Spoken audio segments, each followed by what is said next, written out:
ഹിന്ദു ആവണമെങ്കിൽ ഗോമൂത്രവും ചാണകവും കഴിക്കണമത്രേ പുതിയ നിയമമാണ്. ചാർധാം യാത്രയെക്കുറിച്ച് നമുക്കൊക്കെ അറിയാം. ലക്ഷക്കണക്കിന് തീർത്ഥാടകരാണ് അവിടെ പോകുന്നത്.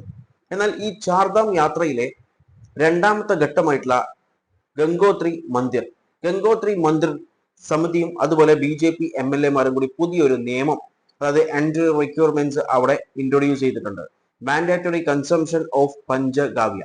ഈ പഞ്ചകാവ്യം എന്ത് ചെയ്യണം, അവിടെ അതായത് ഗംഗോത്രി മന്ദിറിൽ കയറുന്നതിന് തൊട്ട് മുൻപായിട്ട് എന്ത് ചെയ്യണം, നിർബന്ധമായിട്ടും കഴിക്കണം എന്നാണ് ഈ ഒരു റൂള് കൊണ്ടുവന്നിട്ടുള്ളത്. അതിനെന്താണ് കുഴപ്പം? കുഴപ്പമുണ്ടോ?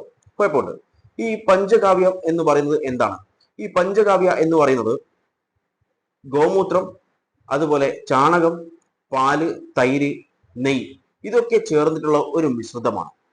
അപ്പോൾ ആ ഒരു കാര്യമാണ് നിർബന്ധമായിട്ടും ഗംഗോത്രി മന്ദിറിൽ കയറുന്ന തൊട്ട് മുൻപ് കഴിക്കണമെന്ന് പറഞ്ഞിട്ടുള്ളത്. നിർബന്ധമായിട്ടും കഴിക്കണം എന്നാണ് പറഞ്ഞിട്ടുള്ളത്. ഒരു പോർഷൻ എങ്കിലും കഴിക്കണം എന്നാണ് പറഞ്ഞിട്ടുള്ളത്. നമുക്കറിയാം, ഹിന്ദു റിലീജിയൻ ബിലീഫ്, അതായത് ഹിന്ദു വിശ്വാസികൾ എല്ലാവരും ഈ ഗോമൂത്രവും അതുപോലെ ചാണകമൊന്നും വിശ്വസിക്കുന്ന അല്ലെങ്കിൽ കഴിക്കുന്ന ആളുകളല്ല. ആണോ?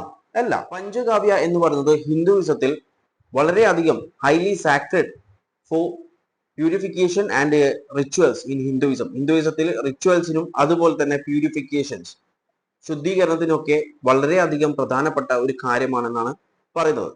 അതുപോലെ ഇറ്റ്സ് ഡെയിലി യൂസേജ്, അതായത് ഇതിന്റെ ഡെയിലി യൂസേജ് റെസ്ട്രിക്ട് ചെയ്തിട്ടുണ്ട് ട്രഡീഷണൽ ഹൗസ് ഹോൾഡ്സിലൊക്കെ. സ്പെസിഫിക് ടെമ്പിൾസിലും ആയുർവേദിക്